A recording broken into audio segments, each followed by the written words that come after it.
वक्फ संशोधन अधिनियम जो आया आप लोगों ने सुना है और हर राजनीतिक दल का पोजीशन भी आपने सुन चुका है, तो मैं बैकग्राउंड नहीं बताऊंगा।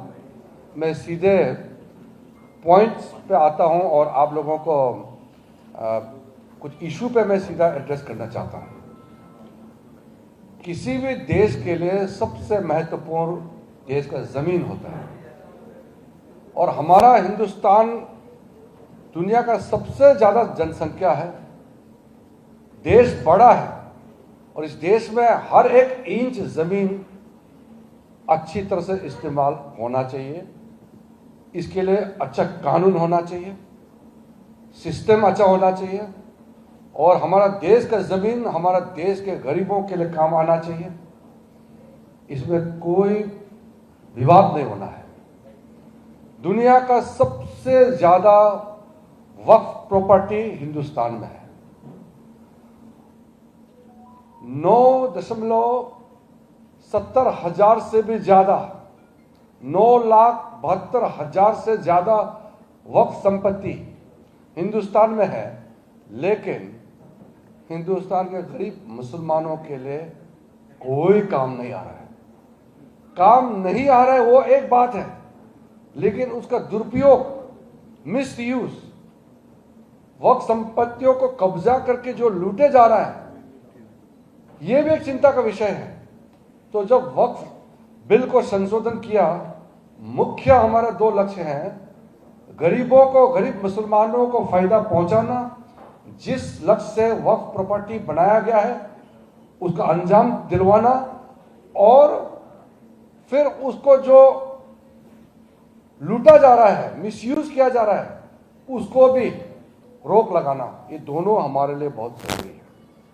इसलिए नरेंद्र मोदी जी का सरकार गरीबों के लिए समर्पित सरकार है और उसमें जब हम गरीब, देश का कोई भी गरीब हो, चाहे वो मुसलमान हो, चाहे हिंदू हो, सिख, ईसाई, पारसी, बौद्ध, जो भी हमारा इस देश का गरीब है, हमारे लिए वो प्रायोरिटी है, प्राथमिकता है। इसलिए जितना भी कोशिश कर ले, हम अपना गरीबों को हक दिला के हम लोग छोड़ेंगे। इसीलिए नरेंद्र मोदी जी को इस देश के लोगों ने तीसरी बार प्रधानमंत्री बनाया है। हम चुप नहीं बैठ सकते हैं। गुमराह करने के लिए इन लोगों ने सबसे पहले झूठ का सहारा लिया और मुसलमानों को बताया कि आपका कब्रिस्तान और आपका दरगाह छीने जाएंगे, मुसलमानों का संपत्ति छीनेंगे। इससे बड़ा झूठ क्या हो सकता है? ये जो बोल रहे हैं हिंदुस्तान का कानून को नहीं मानते हैं या इतना बड़ा झूठ बोल रहे हैं। आप बताइए, ये देश कानून से चलता है, किसी का प्रॉपर्टी ऐसे आप छीन सकते हैं क्या? किसी का मस्जिद को कोई ऐसे छीन सकते हैं क्या इस देश में? तो इस तरीके से छोटा छोटा झूठ, जो बहुत नीचे स्तर का झूठ, जो कहना ही नहीं चाहिए, ऐसे सोचना नहीं चाहिए, इस प्रकार का झूठ इन कांग्रेस, कम्युनिस्ट पार्टी और कांग्रेस के कुछ साथियों ने लोगों को गुमराह करने का कोशिश किया।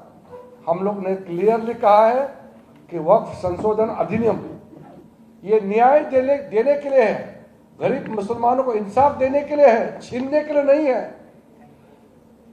गरीब मुसलमानों का हक को छीना है कांग्रेस पार्टी और वक्फ बोर्ड के लोगों ने, मुतावाली लोगों ने, और जो मुसलमानों का कुछ ठेकेदार लोग हैं, इन लोगों ने लूटा है, छीना है उन लोगों ने।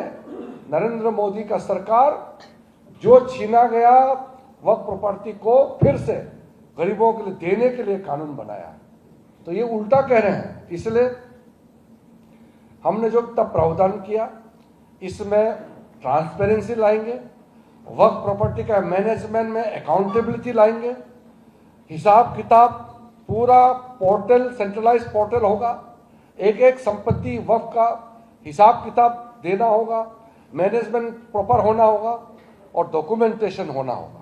पूरा प्रॉपर डॉक्यूमेंटेशन से वक्फ प्रॉपर्टी चलेगा। इसलिए एक एक मैं प्रावधान को अभी नहीं बताऊंगा क्योंकि आप लोग ऑलरेडी मालूम है और कई बार हम लोग चर्चा कर चुके हैं।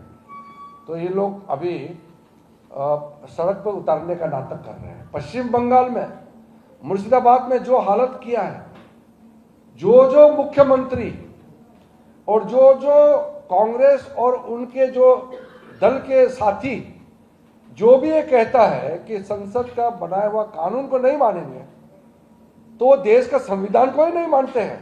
बाबा साहब भीमराव अंबेडकर का बात करके और उसी बाबा साहब को इन लोगों ने इंसल्ट किया, पहले भी आज भी कर रहे हैं। हम लोग जब विपक्ष में थे, हम तो पहली बार 2014 में मंत्री बने। हमने जिंदगी भर हम लोग विपक्ष में बैठ करके काम किया है। हम लोगों ने कभी नहीं कहा कि संसद का कानून का हम नहीं मानेंगे। हम लोगों ने कभी भी सड़क पर उतर के नहीं कहा। हम लोग दबाव डालते थे, कानून बदलना चाहिए, कानून बनाना चाहिए, ये कहते थे। हमने कभी ये नहीं कहा कि संसद का कानून का हम नहीं मानेंगे। हम कैसे कह सकते हैं इस देश का नागरिक होते हुए? इसलिए ये लोग जो काम कर रहे हैं, ये देश को बहुत नुकसान पहुंचाने वाले हैं। और ये गलत फहमी में ना रहे, मुसलमानों में भी बहुत बड़ा वर्ग के लोग, लाखों लोग आकर के प्राइम मिनिस्टर मोदी जी को धन्यवाद दे रहे हैं, थैंक यू बोलने के लिए आ रहे हैं। मेरे पास भी लाखों लोग आ रहे हैं। इसलिए ये गलत फहमी में नहीं रहना चाहिए कि सारा मुसलमान विरोध कर रहे हैं। कुछ मुसलमान जो गुमराह किया हुआ है और कुछ मुसलमान जो मुसलमानों को वोट बैंक ट्रीट करते हैं, वो लोग गुमराह कर रहे हैं, वो सड़क पर उतारने का नाटक कर रहे हैं। आम मुसलमान इस वक्फ संशोधन अधिनियम का समर्थन कर रहे हैं, स्वागत कर रहे हैं। इसमें कोई कंफ्यूजन नहीं होना चाहिए। पूरा देश एक साथ है और इतना बड़ा देश का संपत्ति को लूटने वालों को हम लोग पूरा लोगों के सामने में एक्सपोज करेंगे। अभी कुछ दिनों के बाद हम पूरा सूची देने वाले हैं। ये जो नाटक कर रहे हैं वक्फ प्रॉपर्टी का नाम से जो लूटे जा रहे हैं, इन लोगों का हम लोग सूची जारी करेंगे, इन लोगों को एक्सपोज करेंगे। इन लोगों ने कितने सालों तक तो गरीब मुसलमानों के नाम में लूटा है, वक्फ संपत्ति को लूटा है, हम लोग एक्सपोज करेंगे। इसलिए कोई इस कंफ्यूज में नहीं रहना चाहिए। पूरा हिंदुस्तान एक साथ है और हमारे सरकार ने जो काम किया है, मोदी जी ने गरीब मुसलमानों के लिए इतना जो बड़ा कदम उठाया है, इसको हम सही तरीके से इम्प्लीमेंट करेंगे। मैं खुद संबंधित मंत्री, सेंट्रल वक्फ काउंसिल का चेयरमैन भी मैं खुद हूं और हम इंश्योर करेंगे कि हर एक वक्फ संपत्ति, लाखों करोड़ों इस संपत्ति से पैसा आएंगे, वो गरीब मुसलमानों को फायदा होना चाहिए, इसका भी सुनिश्चित करेंगे। पहले हम लोग अभी रूल्स बनाएंगे, एक्ट बन गया है, अभी रूल्स ड्राफ्ट वगैरह करके उसके बाद हम स्टेट गवर्नमेंट वक्फ बोर्ड को भी केंद्र से, हमारा वक्फ सेंट्रल वक्फ काउंसिल की ओर से जो भी दिशा निर्देश और कंसल्टेशन जो कदम करेंगे। और ये ऐतिहासिक जो 77 साल तो जो इंसाफ नहीं कर सका, नरेंद्र मोदी जी का नेतृत्व में ये इंसाफ देने का काम किया है। मैं इसको बहुत बड़ा क्रांतिकारी उपलब्धि मानता हूं। और मैं अपने मुसलमान के जो समुदाय के बीच में जो गरीब तबके के लोग हैं, जो कमजोर वर्ग है, महिलाएं हैं, उनको मैं अभिनंदन करता हूं। ये उनको बहुत फायदा होने वाला है। धन्यवाद। जो बोहरा समुदाय के लोग आपसे मुलाकात किए, आप मानते हैं क्या कि बोहरा समुदाय के जो लोग आपसे मिले हैं, ये पूरे मुसलमानों की कयादत कर रहे हैं? दूसरा सवाल मेरा इसी से जुड़ा हुआ है। आपने कहा कि पूरा देश जो है इस बिल के फेवर में है, तो फिर ये जो प्रोटेस्ट हो रहे हैं ये क्या है? वो मैंने आपको खुद ही बता दिया, मैंने आपको बताया ना। प्रोटेस्ट कौन कर रहे हैं? वक्त प्रॉपर्टी लूटने वाले लोग प्रोटेस्ट कर रहे हैं। मैं आपको बार बार बताया हूँ, बोहरा समाज, चाहे अहमदिया हो, चाहे वो पशमंदा हो, चाहे सिया हो, सुन्नी हो, सब मुसलमान है ना, सबका सुनना चाहिए। एक आदमी सबका ठेका लेके नहीं रह सकता। इसलिए सब मुसलमानों में लोग आकर के धन्यवाद दे रहे हैं प्रधानमंत्री जी को। संशोधन को लेकर अभी तक बहस खत्म भी नहीं हुई है। आप लोगों ने अपने ट्विटर हैंडल से, बीजेपी का ट्विटर हैंडल से उसके आधिकारिक तौर पर वीडियो जारी किया है, जिसका सबसे आखिरी हिस्सा कहता है यूसीसी अपलोडिंग। अभी तो एक बिल के बाद देखिए, यूसीसी का मैं बोल सकता हूँ, लेकिन अभी विषय भटक जाएगा। लेकिन सर एक इसमें जानना चाहिए, मैं सहमत हूँ, लेकिन इतना महत्वपूर्ण वक्फ संशोधन का अधिनियम पारित होने के बाद हम दूसरे विषय पे जाएंगे तो ये मेरा समय नुकसान हो जाएगा। मुंबई में देश का आर्थिक राजधानी में आकर के मेरा विषय भटकना वो ठीक नहीं है।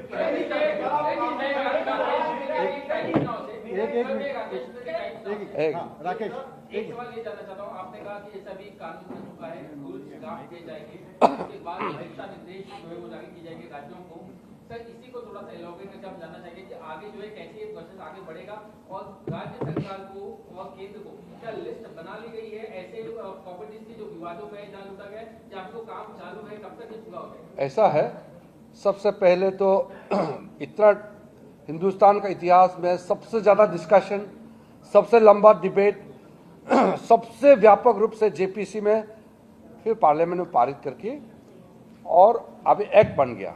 अब नेक्स्ट प्रोसेस है सबऑर्डिनेट लेजिस्लेशन, रूल्स फ्रेम करना है, उसके बाद बोर्ड्स कॉन्स्टिट्यूट करना है, काउंसिल बनाना है, उसके बाद मेरे अध्यक्षता में सेंट्रल वक्फ काउंसिल की ओर से स्टेट वक्फ बोर्ड को जो नेसेसरी कंसल्टेशन प्रोसेस करके उनको हम कहेंगे कि ऐसा ऐसा करके आपको आगे बढ़ना है।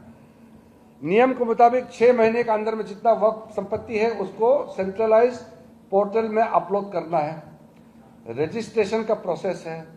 हमारे वामसी पोर्टल में अपलोड करने के बाद फिर आप उसको एसेस करेंगे। जहां कंट्रोवर्सी है, जो वक्फ बाय यूजर जो कह रहे हैं ना, उसमें जो वक्फ बाय यूजर से जो वक्फ क्रिएट किया है मगर रजिस्टर्ड हो चुके हैं, रिकॉग्नाइज हो चुके हैं, उस पर हम नहीं छोड़े हैं, उसको हम छूने नहीं जा रहे हैं, वो रेट्रोस्पेक्टिव इफेक्ट नहीं है। लेकिन जो कानूनी तौर पर डिस्प्यूटेड है, कोई पर्टिकुलर प्रॉपर्टी अगर केस चल रहा है तो उसको स्टेटस हम नहीं बदल सकता क्योंकि केस चल रहा है। वो जो डिस्प्यूटेड प्रॉपर्टी के छोड़ के जितने प्रॉपर्टी ऑलरेडी रिकॉग्नाइज रजिस्टर्ड है उस पर कोई असर होने वाला नहीं है, क्लियर शब्दों में लिखा हुआ है एक्ट में, तो उसका हम हिसाब शुरू कर देंगे। और जो नया वाला है उसके लिए जो सर्वे कमिश्नर होते थे, अब सर्वे कमिश्नर के ऊपर डिप्टी कमिश्नर देखेंगे। और अगर डिस्प्यूट वक्फ बोर्ड और इनके बीच में, सरकार के बीच में डिस्प्यूट है, या मुतावाली और सरकार के बीच में, या वाकिफ और सरकार में डिस्प्यूट है, तो डिप्टी कमिश्नर से ऊपर का एक अधिकारी रिपोर्ट सौंपेंगे राज्य सरकार को। पूरा प्रक्रिया है, इसमें कोई गड़बड़ नहीं होगा। एक तो कॉन्फ्रेंस ये नॉन मुस्लिम जो वक्फ बोर्ड में है, आप ये कह रहे हैं कि अगर नॉन मुस्लिम्स की प्रॉपर्टी पे वक्फ क्लेम कर रहा है तो नॉन मुस्लिम का बोर्ड में होना जरूरी है, लेकिन अमेंडमेंट लॉ के हिसाब से अगर सेक्शन 40 हटा दिया गया है और वक्फ बोर्ड डिसाइड नहीं कर सकता है कि कौन सी प्रॉपर्टी वक्फ है कौन सी नहीं, नहीं नॉन मुस्लिम ऐसा नहीं।